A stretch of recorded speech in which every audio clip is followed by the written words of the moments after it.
So Berwyn, that was a really interesting point. Thank you very much. I'm curious now, if we think about how we either hold people accountable or step up to being held accountable in these different country cultures. So for instance, we have a person working in Australia, they don't meet expectation, whatever that standard is.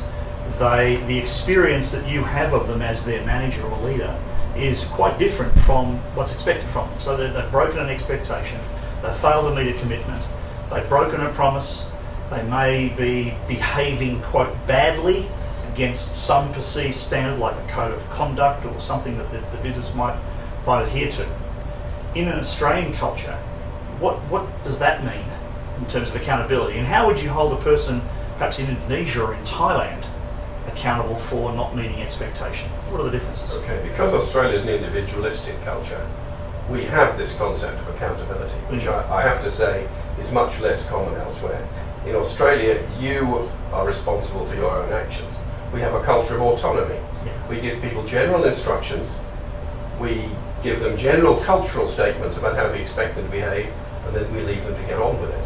Our problem often then comes when people fail to live up to those expectations. In most other countries of the world, particularly in Australia, particularly in Asia, the responsibility for ensuring that things gets done is the manager's. Right. He gives orders and he inspects. Much less is actually expected of the employees. Tell me what to do, boss. Come and check on me every day. Make sure I'm doing it, and then things will get done. And tell me when to stop. And tell me when to stop.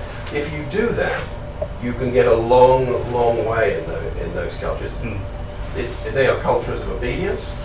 People do what they're told, and they do what the manager shows by his behaviour is important, because he comes and checks every day or every other day. Yeah. That's what we call inspection. Right. So the whole idea of accountability is really one for more egalitarian societies than more hierarchical ones.